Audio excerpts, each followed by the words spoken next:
The mind of each one of us might create a slightly different mind's eye view from the same sensory information, because we might mix it with memories, we might mix it with thoughts.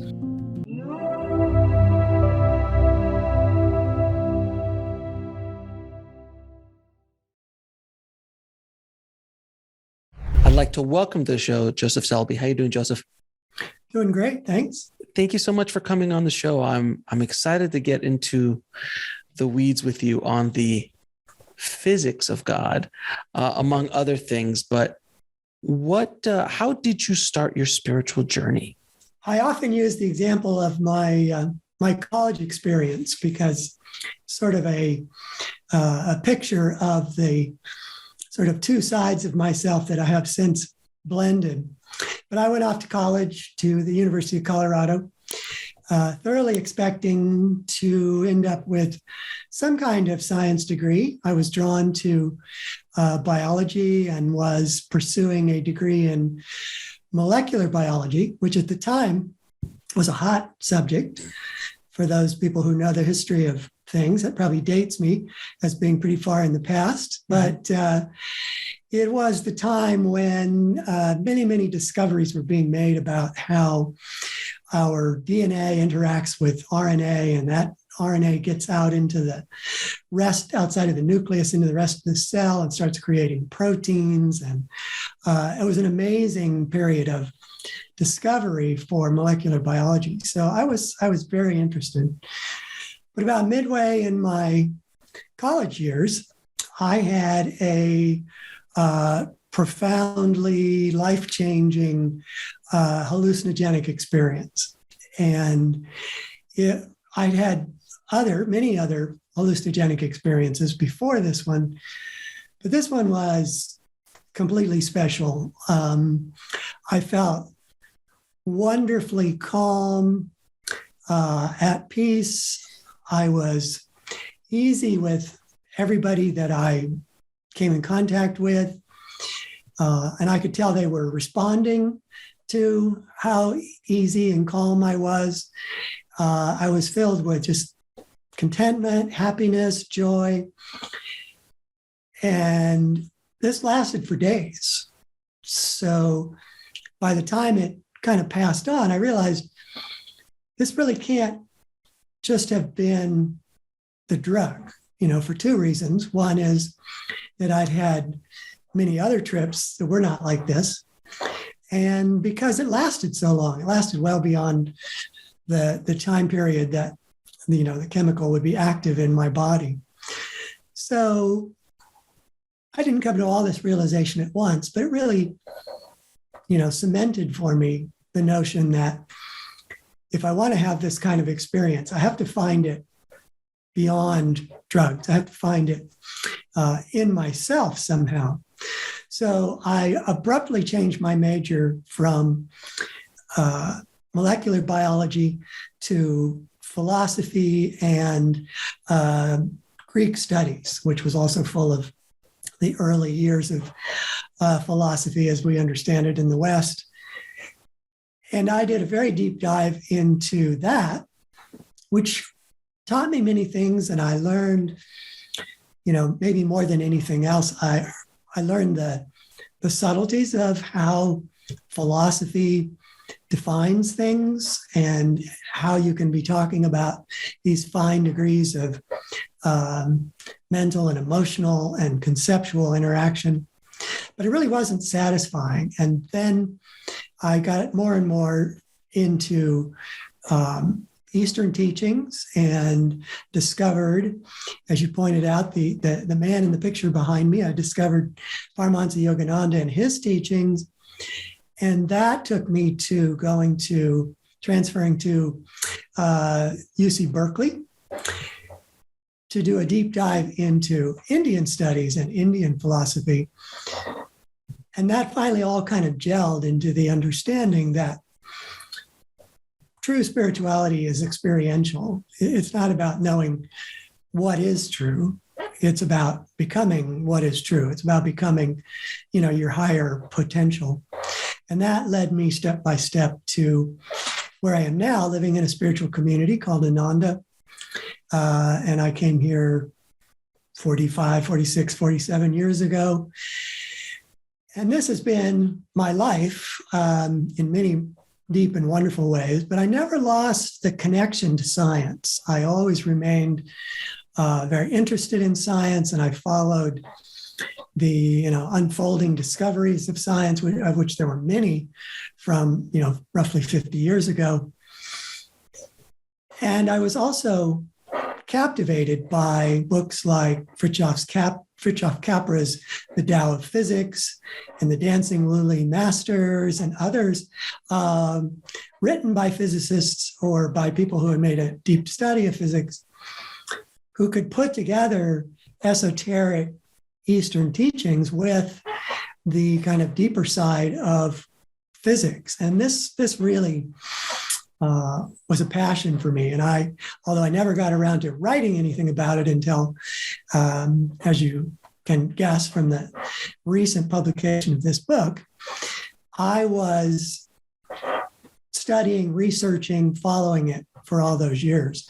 And then finally had the space out of a busy life to write a book that put together the two sides of me, that put together my experiential spirituality with the kind of deeper side of science that isn't as well known.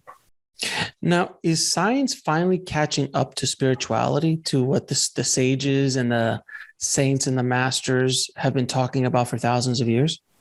Yes and no. I mean, a lot of the things that you'll find in my book that I reference from physics and quantum physics have been around since the 30s and 40s and 50s. So those fundamental and really powerful concepts that indicate this physical world is not all there is to reality have been around a long time. But there also have been, newer expressions of physics, in particular, coming out in quantum biology, which puts together some of the deeper concepts of quantum biology with what happens in a biological being, such as ourselves, and others. There's strides forward in psychology, in neuroscience, that I think, when looked at together, make a really clear picture that science and spirituality really are not incompatible. They're not far apart at all. And in fact, they're more and more connected than most people realize. But I would also say that's sort of the yes answer to you. But the no answer is that I think scientists themselves are still very much committed to a material-only view of reality.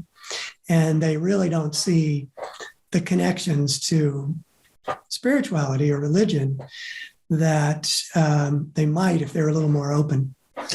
Well, how can scientists be connected to the material world when the material world has not been proven scientifically to be energy, to be nothing? If you go all the way down with the microscope as far as you can go inside of an atom, at the end of that, there's nothing but space.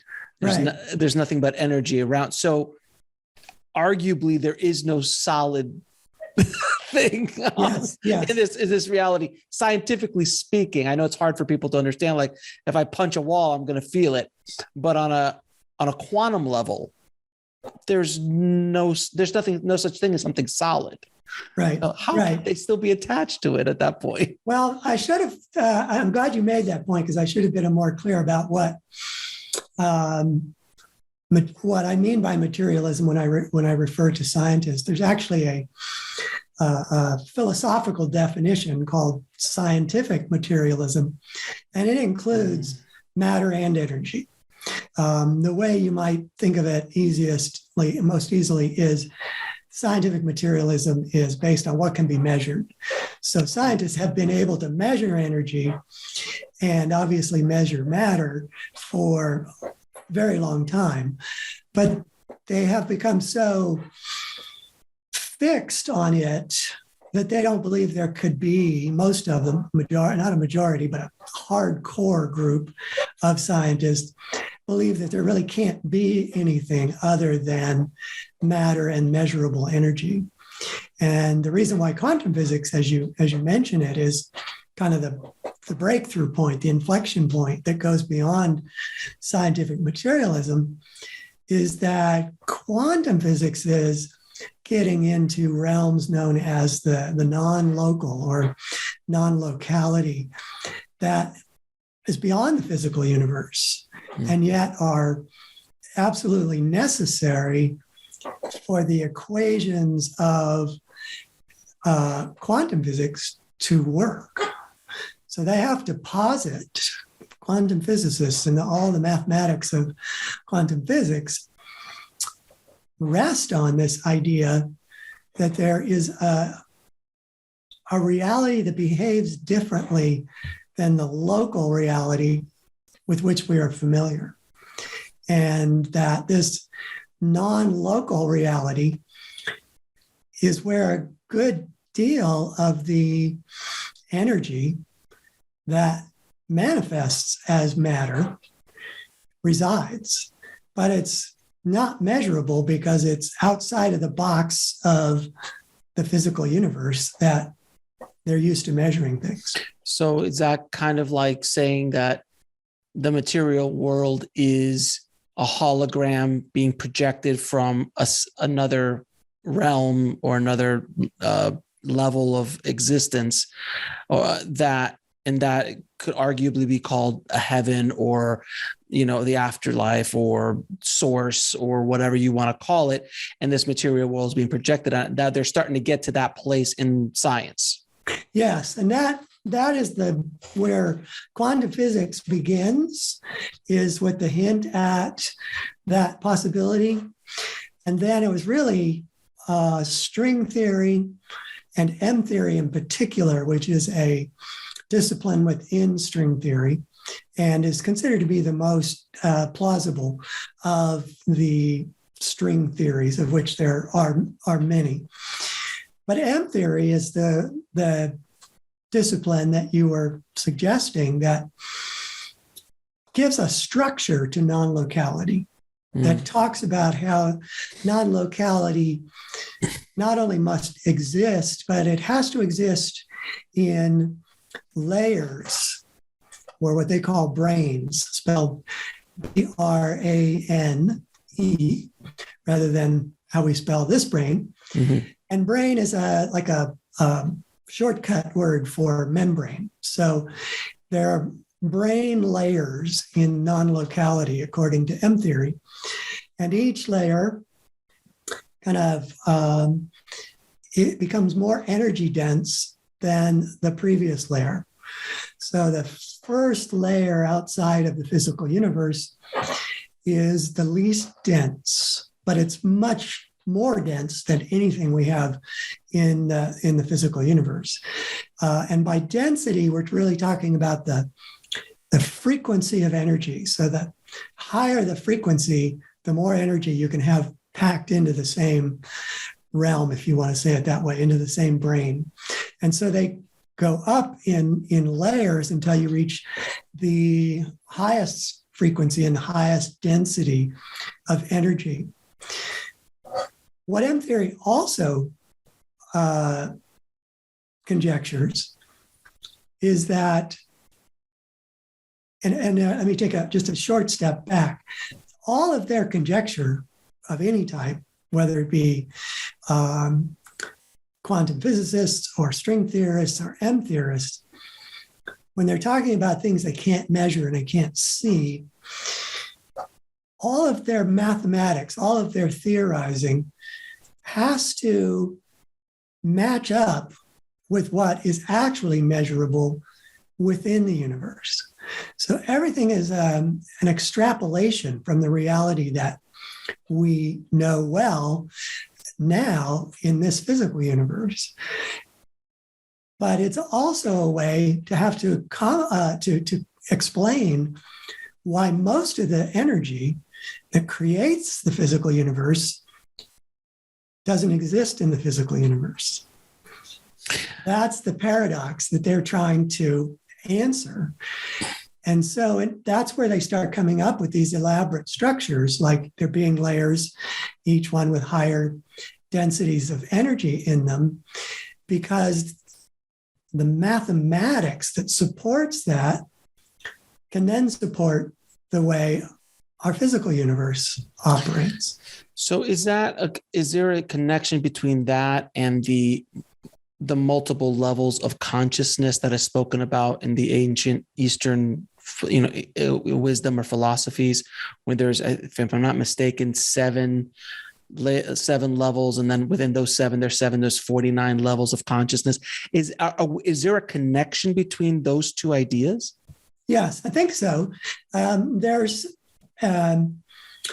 many different conceptions from the spiritual side of the picture, like you were mentioning, that have multiple levels of reality beyond the physical one. So in Orthodox Hindu teachings, not Orthodox, but the mainstream Hindu teachings, they have this concept of lokas. And our physical world is the lowest loka. And then there are 6 more beyond that. And each one of those is a more refined level of consciousness. And you also see that in Buddhism, you see it in Christianity, you see it in Judaism, with the Kabbalah, where there are these complex systems of higher consciousness and meeting and coexisting with higher levels of energy. And in the Christian world, we see this as the heavens, and we see it also in the Judaism and others, that each one of the higher levels of heaven has a higher level of consciousness. So they're both a place and a state of mind. They're both a non-local realm and a non-local realm where people of higher consciousness go. The numbers of different levels vary significantly. The Buddhists have like 25 layers. As I was saying, the Hindus have 7. In the Christian, you hear discussions of the third heaven, and the highest heaven, and so forth. So there's not an exact match like a scientist would like to see with their mathematical precision, but there is enough similarity that it's a pretty strong standout connection to M theory's notion of there being 7 levels themselves, although there are multiple different numbers of levels even in M theory. But just let me just circle back to another thing you mentioned, and then we can leap off, because it was an important point you made, which is that it's M theory that puts forward strongly the notion of the holographic universe, because their conception is not only is most of the energy required to create the physical universe existing in this non-local hierarchy of brains, but the intelligence is also existing in these non-local brains. And that because of that, the energy and the intelligence kind of team up, if you will, as the hologram that creates the holographic universe. And it's not as most people would, assume, it's not a kind of a bizarre corner theory of M theory. It's central. It's the basis. It's like the basis. It's the basis of M theory. So, and M theory is asking the question, which before string theory and before quantum physics, that question was never even a conception. So they are asking the question. So they are in search of this connection, and these multiple levels of consciousness that I discussed, they might be different based on religion to religion, but the concept is still there. So that's really interesting. Like if you go to the religion, there's such key points that are common with all major religions throughout history, that at a certain point you got to go, there's something here, because this group of people never spoke to this group of people. And how do they come up with the same ideas? Yeah. And that's especially true if you look to the saints and sages who were the founders and the ones who came after the founders and kept that religion alive and dynamic. That if you look to what they say and what they describe, you have an even greater connection. That there's less that you have to kind of peel away, push away, that has accreted on many of these ancient religions for millennia, that have made them less and less, clear, more and more opaque. Where if you look back to the origins of those religions, then what those great teachers like Jesus and Krishna and others actually described their experiences of higher consciousness and of higher realms. You put those together and it's, there is no discrepancy between religions. And then you put that all together with M theory, and there's no discrepancy between religion and science. I found it a very powerful connection that M theory offers. Yeah, and that's, I agree with you, as I'm a kind of a science nerd, a little bit, not too much, just enough to be dangerous. But I find it fascinating that science is starting to prove certain concepts that the sages and the masters have been talking about for thousands of years. And things like quantum physics and string theory and M theory. It also seems to me that there was a movie, I come from the film industry, so a movie that really kind of shook the world that came out 23 years ago now, which was The Matrix. And that concept of we are living in a simulation, we're living in a hologram of some sort. That concept was the first time I've ever seen that in the mass zeitgeist before. Like everybody now talks about, I'm in the Matrix, so there's a glitch in the Matrix and all that kind of stuff. What did you feel when you, how do you think that film or that story affected the world? Because I think it did raise everyone's awareness of this concept.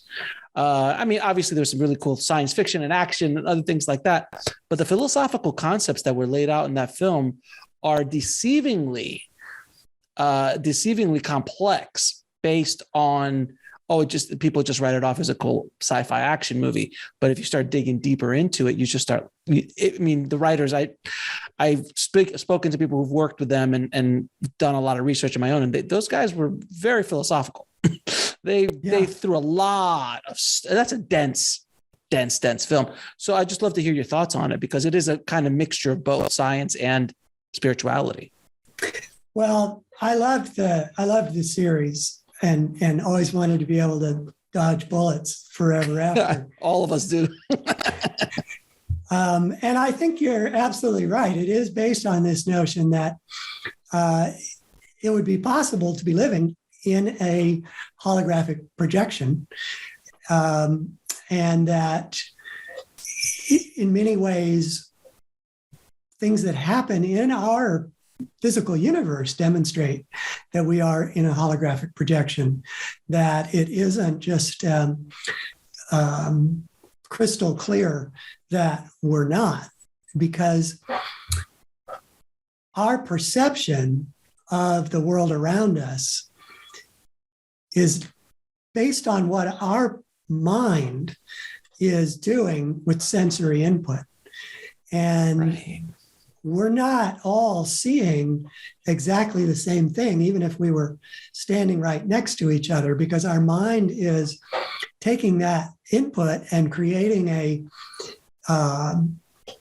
perspective, a mind's eye view of that reality that is unique to us in minor ways. And there are other such examples. So I liked it. I love whenever I encounter anything in any movie that even remotely ties into a a spiritual concept or a high scientific concept. I always chuckle and like it. What I didn't like is when you unravel it all, it's a dark message that the hologram is coming from the machines that have taken over mankind and using mankind as batteries to run their world.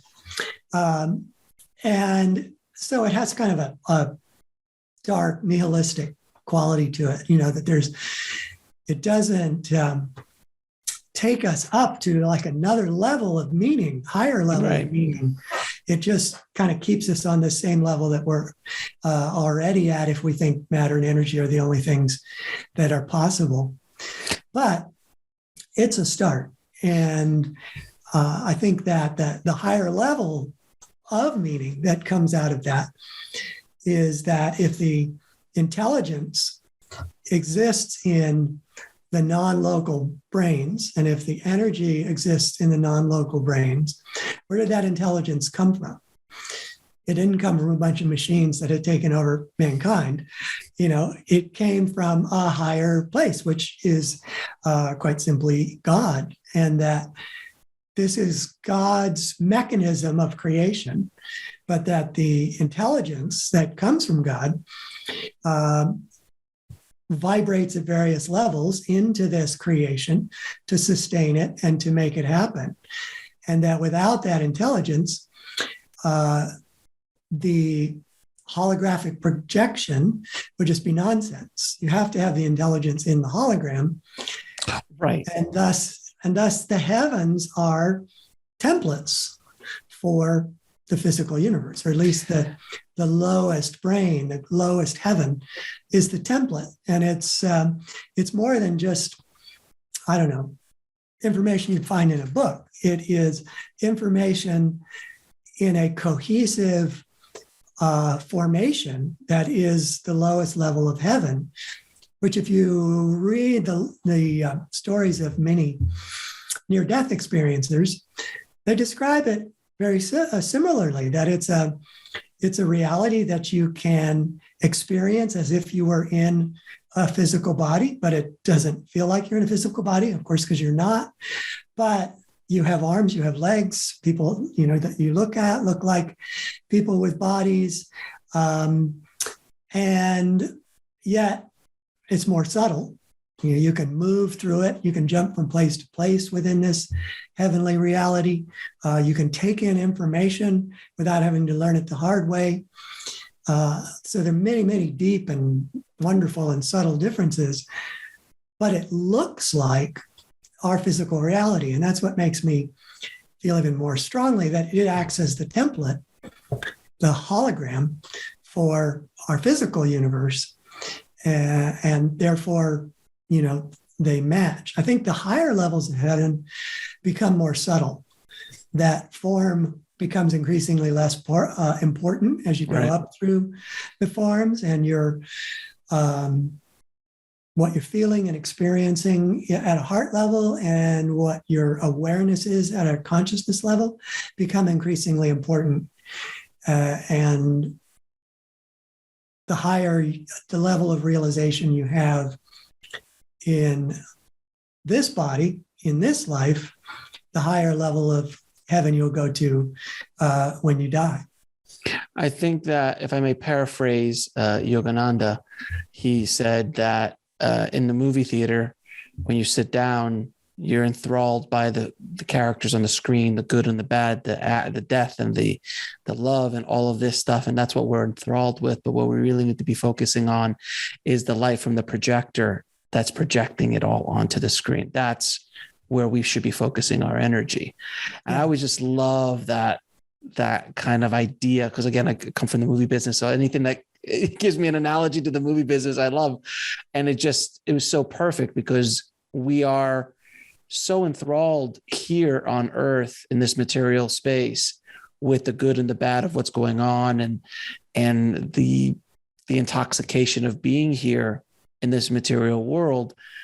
And yet we really should be focusing on the projector, how to the higher place, to the place that's actually creating all of this. It's just such a wonderful analogy.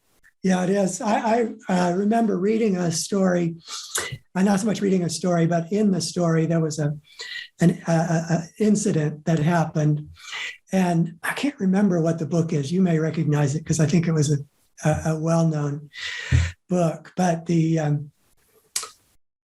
story is told through the eyes of a, slowly awakening disciple kind of character.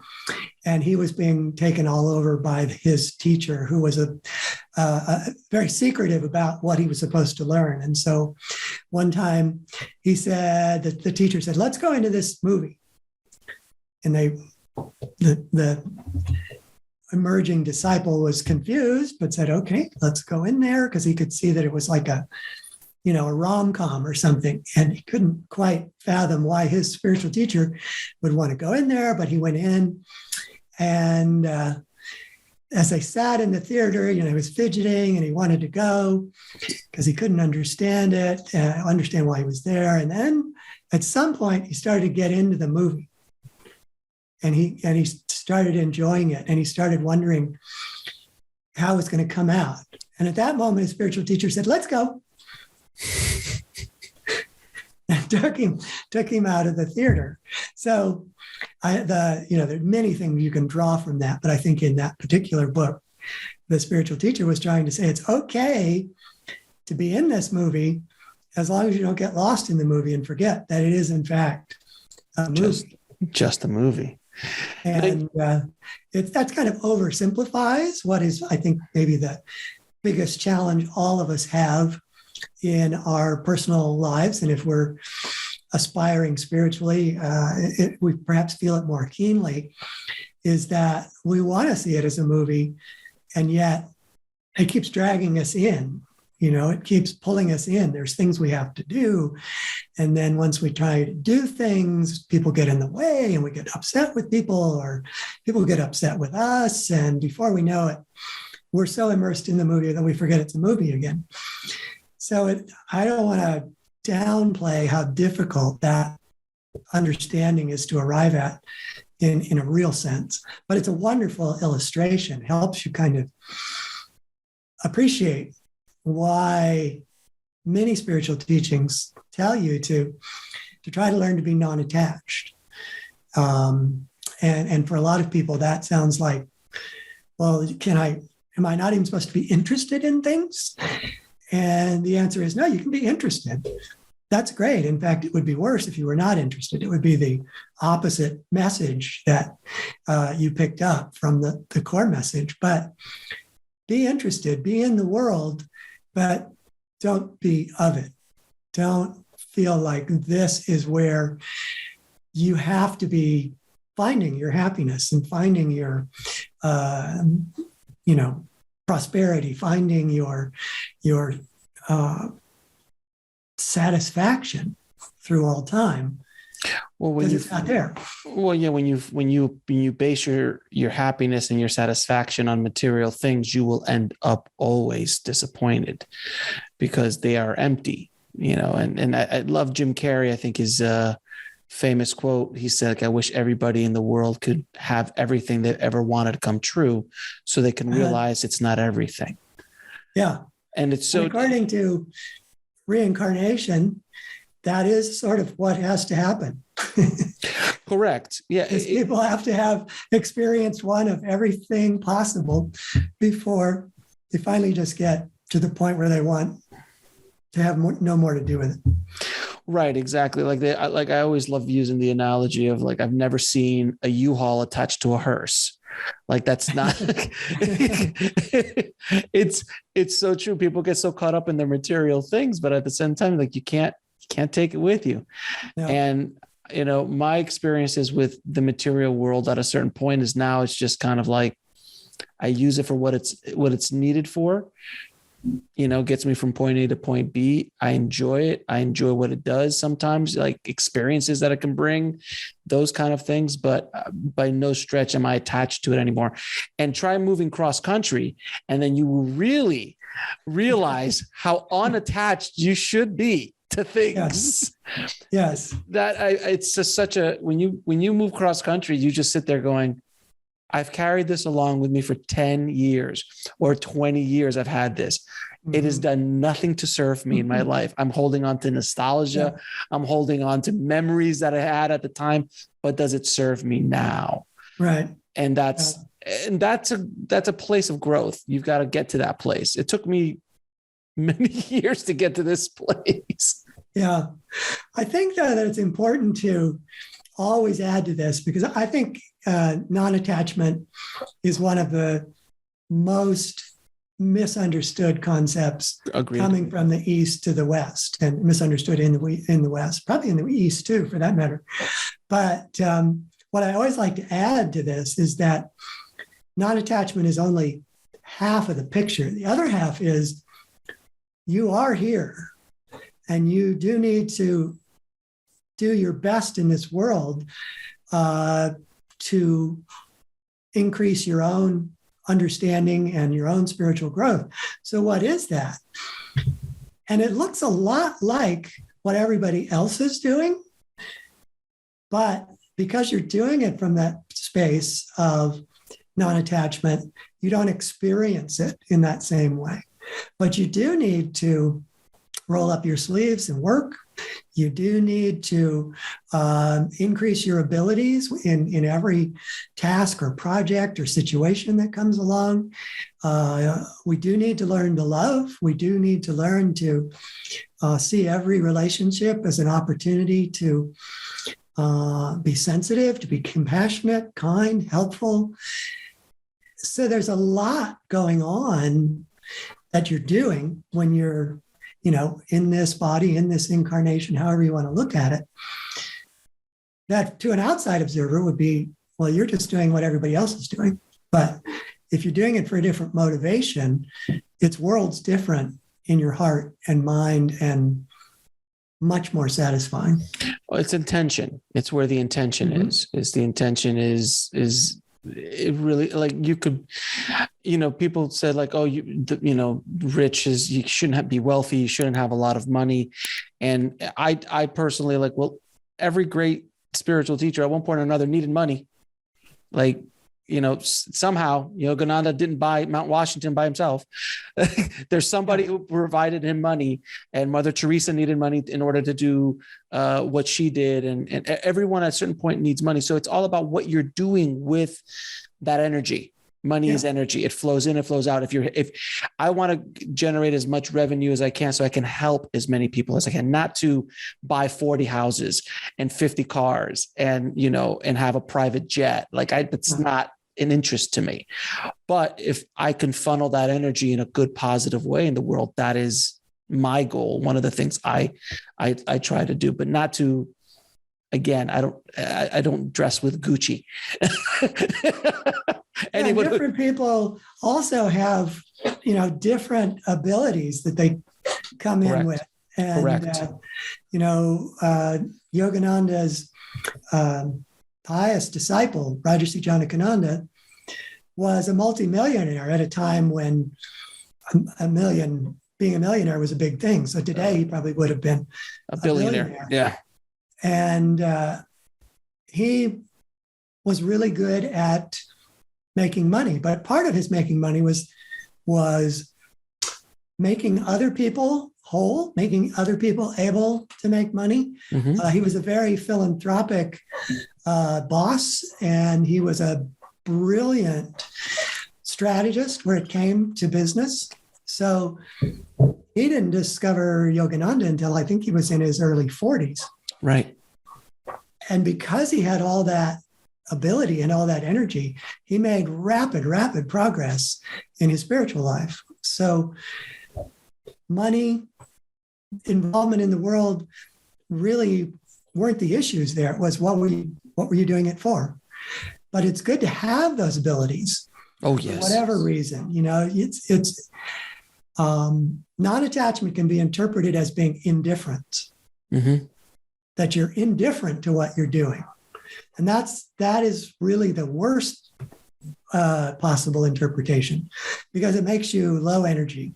It makes you not interested in growing or being dynamic or increasing your abilities in any way, because you just figure, oh well, what does it matter? It doesn't matter what happens to me or the rest of the world. So why should I do anything? Well, yeah, we're all going to die. We're all going to die anyway. Yeah, right? What's the point? And that's the wrong way to go too, because it does matter what you do, but it also matters why you do it. But it's the point of like, yeah, we all are born and we all die, and there's a space in between. What you do in that space is important. You're here. I again use the analogy of actors in a movie. You're on the set. You've got scenes to play. The character needs to play out these scenes. You just can't sit there and drink coffee and eat sandwiches all day. You have to play the scene. You have to do the thing. This is why you're on the set. And so going like, the set really, does it really matter in 500 years? Does it matter what I did here right now? It does to you in your evolution and to the people around you and the people that you are connected to in one way, shape, or form, whether it be the people who watch you, people who are your family, friends, whoever interact with you, it means something to them. Is that a fair statement? Yeah. And I think that's true. I think it also is as possible, but it doesn't necessarily have to be the opposite, as I'm about to say, that it could mean nothing, but that you're doing it with all your heart and mind. And so it means something to you. And your path and your journey. Yeah. Yeah. I just am working on another book now, and I just wrote this story about myself. So it's at the top of my mind. But many years ago, I was working as a summer laborer for a golf course.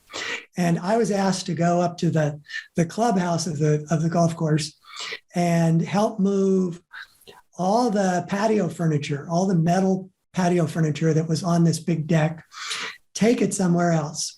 And when I got there, I realized I was the only one there. That I wasn't helping anyone. I was going to do it. And at first I was extremely resistant. I felt like I was being badly done by. It was unfair to ask me to do this. And then I realized, this is a true story. I'm not making it up. I realized that, well, I'm going to have to do this. I can't just go back to my boss and say, sorry, I don't want it. I have to do this. And so I got into it. And the more I got into it, the more energized I got. And I had this great flow of energy going by the time I was done moving all this furniture. And then this man drove up and said, hey, I'm sorry, but the special event was canceled. You need to move it all back to the deck. But honestly, I'm not really saying it to brag, because I surprised even myself. I said to him, no problem, because I was enjoying it. I was enjoying the flow of life force and the joy that came with that. So I was actually happy to have to do it again, because then I could just continue this flow for some more time. So that's an example of something that in the end turned out to be completely useless. Nothing happened.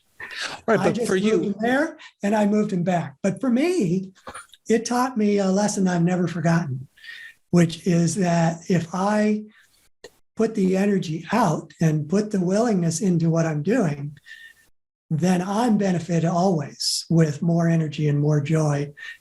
And it was fun. And again, it's all about intention and where you are, how you perceive things, because in so many ways we get caught up for doing things for the wrong reasons. Like, I'm going to do this to get ahead. I'm going to go do this because I'm going to make a lot more money. I'm going to do this because of this or that. And that's where you get tripped up. Whereas something like yourself, that perfect example is like, I did this because of the pure enjoyment of what I was doing. I'm not sure I would have enjoyed that, but you did at that moment in your life. I'm sure you probably wouldn't. In my life, I'm sure you wouldn't enjoy it right now. But at that moment in time, it meant something to you and you enjoyed it for just the mere process of doing it, not because it was going to impress a higher up that was going to give you a raise or a new position. None of that was involved. It was all about just enjoying the process. And we all have opportunities like that every day. And they're just not so cut and dried as mine was, where, you move A to B and then B back to A. But every day we can look at whatever tasks we have to do and decide to do them with more enthusiasm or less enthusiasm. And it's really up to us. And the more enthusiasm we put into whatever it is, whether it's the most important thing in our life or the thing we least like doing, the result for us is wonderful. So you look at that in a lifetime's flow, and it's really the same. It's not about what we did, at the end of a lifetime. It's not about what we accomplished, but how we grew spiritually. That is going to be what we take away with us at the end. Now, you've spoken a lot about your mind in your books. How can we use our mind to create our reality? And that's a couple layers of questions there in that one statement. But in your opinion, how can we, coming from a physics standpoint and also coming from a spiritual standpoint? The mind is always creating our reality. The information that comes through the senses and goes into the brain is just electrical impulses traveling through our nerves. And contrary to the scientific materialist point of view, the brain doesn't do anything else. It doesn't create consciousness. The brain doesn't create thoughts. It doesn't create emotions. It doesn't store memories. The brain instead is in a dynamic, instantaneous interaction with mind. The mind is non-local. The mind exists in the world that we were describing through M theory. And the brain, of course, exists in this world, but they're interpenetrating. So not only is the world a holographic projection of the lower levels of the heavens, our body is a holographic projection of our astral body. And the two work together seamlessly. So much so that if I told most people that consciousness doesn't come from your brain, thoughts don't come from your brain, emotions don't come from your brain, that they all come from somewhere else, they would variously think I was crazy. Or if they really put their mind to it, they might say, well, how can that be? I experience all those things right now, right here. They're not distant from me. And that speaks to that absolute instantaneous interpenetration of the two.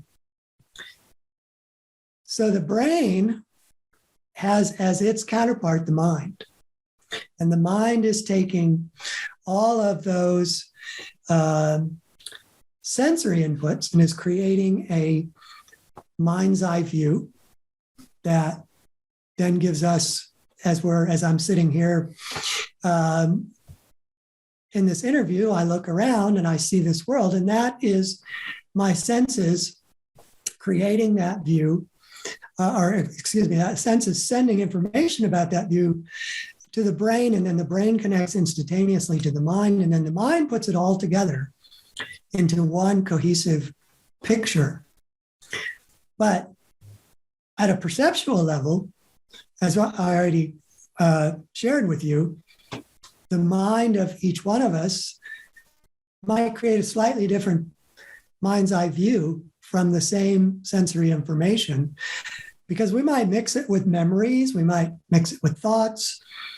And, as a, realistic example of that, if I go into my living room which I am very, very familiar with, and I sit down, I have a mind's eye view of my entire living room. I have a mind's eye view of everything in it. Mm-hmm. But I haven't looked at everything. Just in that short amount of time it took me to go and sit down in my living room. My eyes didn't scan every corner of my living room, but my mind blended what I did see with what I have seen in the past, with memory. So my mind is already creating a reality to me that is part real-time sensory experience and memory. So right there, memory, our mind is creating its own reality. Now, at a deeper level, what most people mean by that mind, we can create with our mind our own reality, is I think more to do with what we think is worth doing in the world and how is it worth doing it. And that difference of attitude and purpose and intent profoundly changes your reality from somebody who is unhappy about the world, angry, hating politics, mad at everybody, thinks everybody's out to get him or her or they. And those two people side by side would have fundamentally different realities because of the way they're approaching their experience. It's interesting because I always love, because sometimes I meet people in my journeys like this, and sometimes I've had family members like that who are just angry and bitter and holding on to baggage from the past and living in their memories and living in their imagination, which is the past and the future. They're not living in the moment that they're in. And I go, you know the type of person you are. You're the type of person, if you won the lottery, you would go, yeah, but the taxes. Exactly. Exactly. Yeah. Like that's the kind, and everyone listening who knows that person, just like, oh, but the taxes they're going to take from you. They can't even see the blessing of what they've just gotten into their life. All they see even for a moment. For a moment to enjoy that. I just won 10 million, but they're going to take 5 away from you. Yeah. What? Like you just what? But that is the way it is. And you're so right. I mean, your perception, your thoughts do literally make your life. How you think about things, how you think about your world, your worldview really determines who you are and how you walk this earth. If you believe that everyone's out to get you, more than likely someone's gonna go out to get you because you're asking for that kind of energy to come back. I think that's the additional dimension of creating your own reality with your mind, is that you can create your future reality by what you believe today and what you envision yourself doing. Basically, all of those things make you a magnet for whatever it is that's going to match up to make those visions that you've seen come to reality. It doesn't happen overnight. I think really, really advanced spiritual teachers can basically make it manifest overnight in certain situations. But in the broader sense, we can all do it. It just depends on how much time it will take before we'll manifest that, because it is a constant magnet for that to happen for you if you really are focused on it. I wanted to become a writer for many years, and I had a family, 4 kids that made me have create a business in order to take care of them. And that went on for a very, very long time, 20 years plus. But all that time underneath, I wanted to be a writer. I just kept saying, I want to be a writer. And then it finally started to open up. And now all that magnetism that I had and all those thoughts of all the different books I might write is starting to flow out. They're starting to flow out of you. Yeah. So that in that sense, with my mind, I have created my own reality. Now, you have been a very heavy meditator for decades now.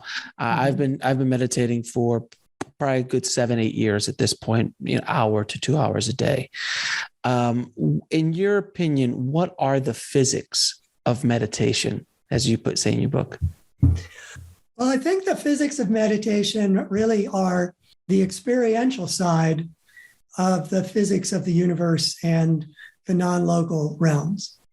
And that when you sit down to meditate, what you usually experience to begin with is physical. You're aware of your breathing. You're aware that you're maybe not as relaxed as you want to be. You're fidgety. And then gradually your breath slows down. And depending on what technique you're practicing, you might just be watching your thoughts come and go, or you might be concentrating at the point between the eyebrows, as I do. But whatever your technique, the physical body becomes less and less the main point of awareness for you. And you begin to feel yourself become calmer. You begin to feel yourself expand. Just you feel a little greater than just this single entity of a body. And what you're experiencing is your heavenly body. You're experiencing your hologram. You're experiencing your astral body.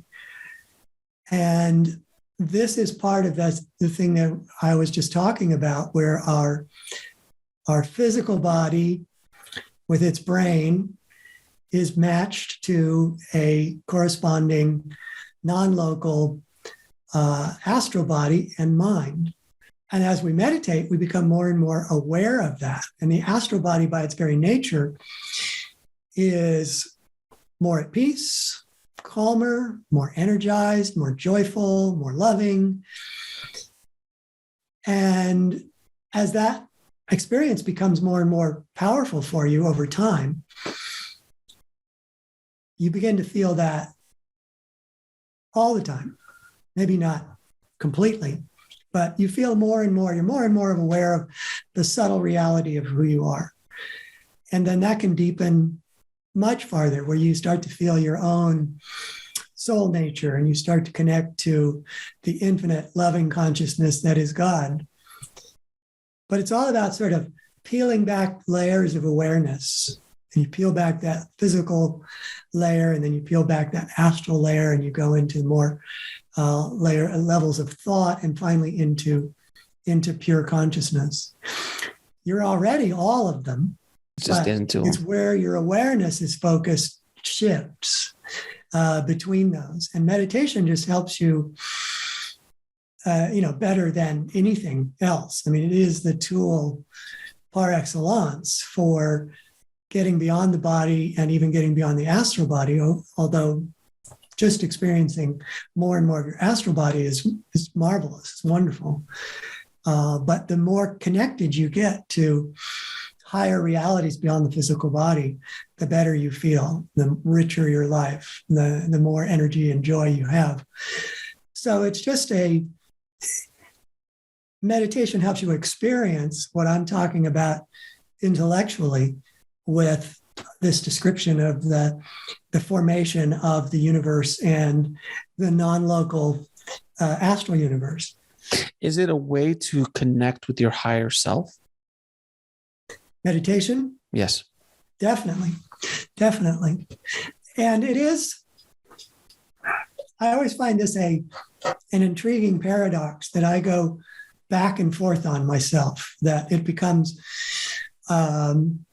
more real to me and then it fades away. It becomes more real to me and then it fades away. There are times in meditation where I feel my soul, that there's just no question that the feeling I'm having can only come from a higher consciousness within me, and that it's inseparably connected to the higher consciousness that is God.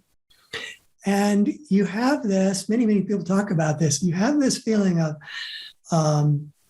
what's in the Hindu teachings called smriti, which is memory. And when you're in that deep state, it's not as if you've arrived somewhere you've never been before. It's you arrive somewhere where you go, oh, yes, of course. This is me. I've always been this.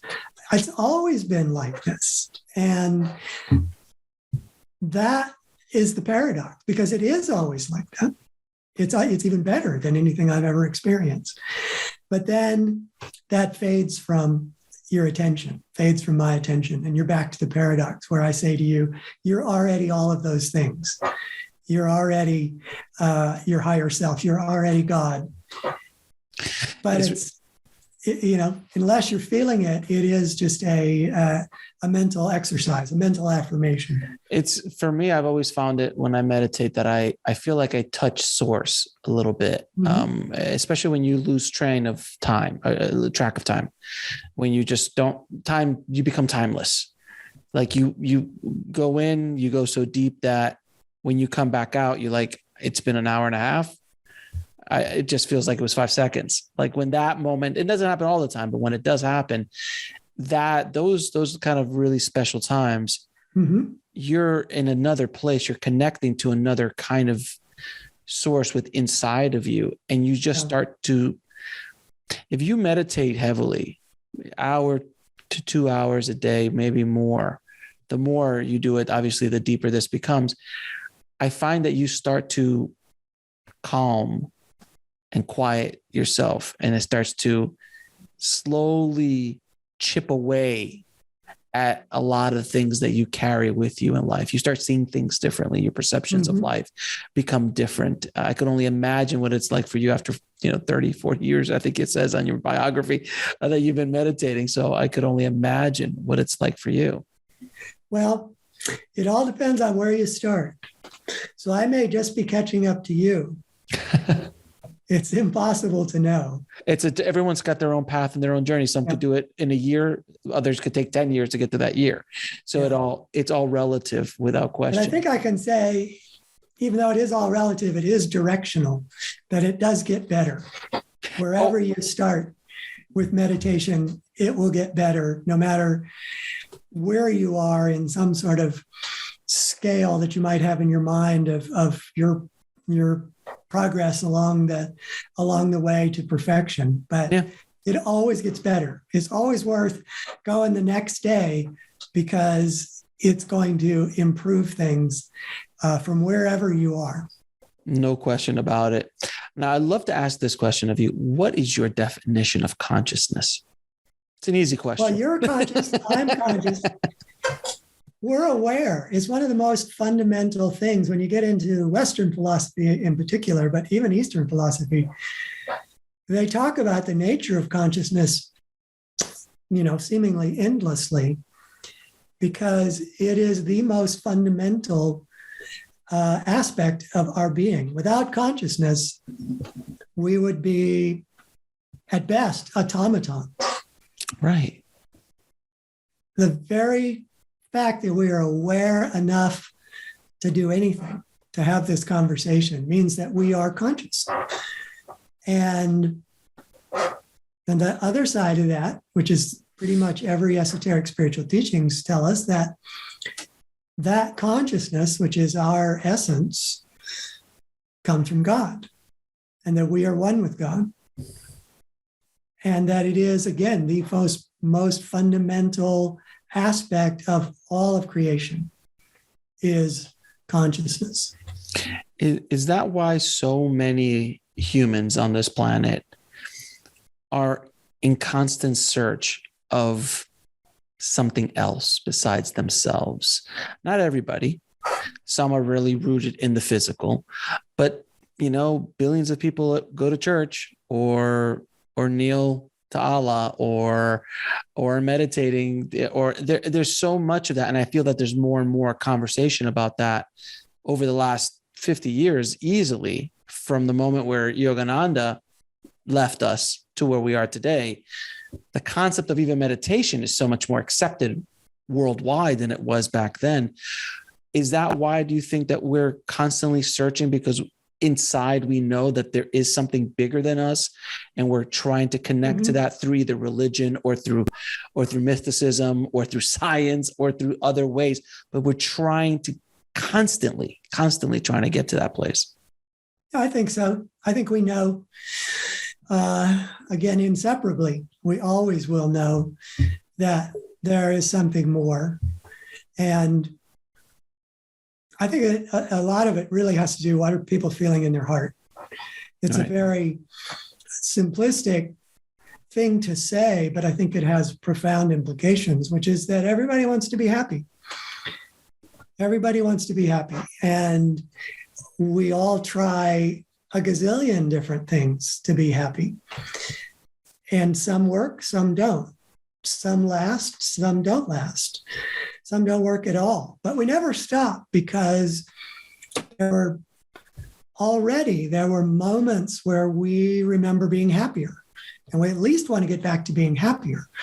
And that can be a will-o'-the-wisp that we're following, right? That we keep trying to attain that happiness in the same way that we did before, or a similar way.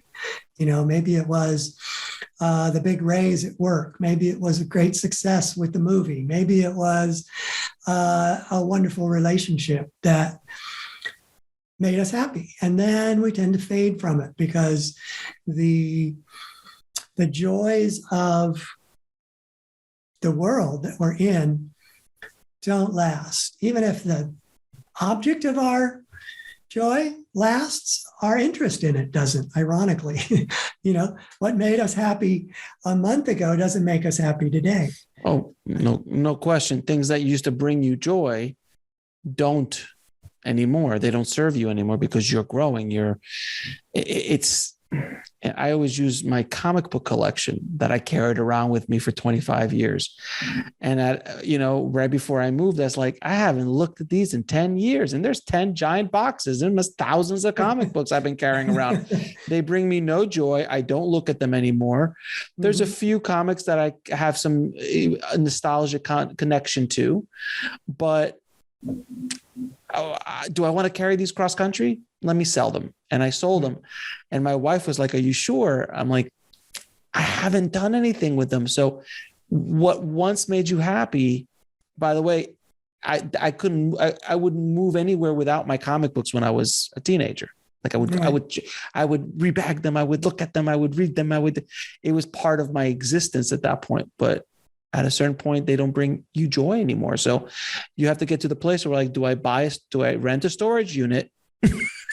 To keep my physical memories that you don't even remember, that I don't remember or look at or enjoy, or can I sell it and use that money put it into another more positive way in my life that serves me at this moment? And people are constantly looking for the next thing that's going to make them happy. And sooner or later, whether in this life or another, I'm a firm believer in reincarnation. Absolutely. Doesn't make much sense to me at all that, God would put us on earth and one person would die in 2 days of some horrible disease. And that was their show, just that was it. That was the luck of the draw. Card they drew. And, that was really too bad. No, I think everybody keeps incarnating and keeps trying until they hit on the truth that happiness is within them, and that you have to employ techniques like meditation, and you have to transform your outer efforts into being serviceful and being helpful, and not looking for happiness in the action so much, but in the resulting feeling in the heart from giving to other people and taking care of other people. And that you also can experience it directly and lastingly in meditation. So it doesn't go away. That's the thing. It doesn't lose its luster. You wouldn't take 10 years of meditation experience and stick it in a bunch of boxes and never look at it again. Right. Those 10 years of meditation experience remain precious to you for the rest of your life. Correct. Because they are continuously real to you and a foundation to continue to grow into ever more happiness. So, It's your inner comic book. In many ways. Yeah. More valuable even than the #1 Superman. Really long comic book though. Very long comic book. Fantastic illustrations though. Now I'm going to ask a couple questions to ask all of my guests. What is your mission in this life? Well, I've been a disciple of Yogananda since I discovered him in my college years. And that was indeed 50 years ago that I first, read the autobiography of a yogi, which many people have heard of. And that got me started meditating and led me to being here at Ananda. So it's my definition of, what my purpose in life is. It's very clear because of those teachings, which is I want to use those teachings to attain self-realization. And I want to help everybody I can in any way I can along the way who would be interested in, what I know. And that, for a great extent means helping people to understand what meditation is, teaching them how to meditate, encourage them to meditate. All of my books that I've written, almost begin or end with meditation as the key thing that is the takeaway from those books is go experience it for yourself. That it doesn't matter what I say or anybody else says. It doesn't help you unless you can turn that into your own experience of joy and happiness and calmness. So that's my mission. And having been in this work of Ananda for so long, it's just second nature to me. But it doesn't mean that I didn't do other things along the way. I started a web development company that I had for 15 years that grew to 40 people. And I went all over the world teaching about web development and worked with companies like KPMG and Wells Fargo and Apple doing web development type projects. So you don't have to have one focus. You don't have to have one thing that is the single most meaningful thing in your life. That might be your good fortune. It's my good fortune now, but while I was still responsible for 4 kids and a wife, I needed to do other things. Writing books and teaching meditation weren't going to pay enough of the bills for me to do that. But now I'm extremely gratefully thankful that in my sort of semi-retirement, I can put all in focus on writing. And why are we all here? We're all here to learn. I mean, every near-death experiencer, possibly everyone, but certainly all the ones that I've read, come back with 2 realizations. One is they no longer have any fear of death. And in another sense, they no longer have any fear of living.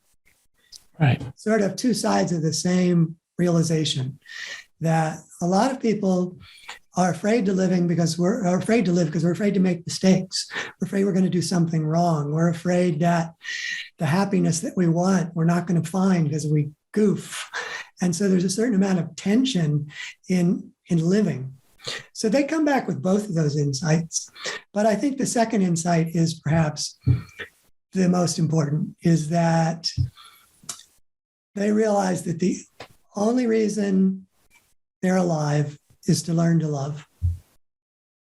Very simple. Great answer. Great answer. Joseph, it has been an absolute pleasure talking to you. I look forward to our next conversation. It is a fantastic and fascinating conversation. Thank you so much. Where can people find out more about you, and where can they purchase your book, The Physics of God? Physics of God is available, in all the online outlets that you might think, and probably quite a few bookstores. You can find out more about it if you go to physicsandgod.com.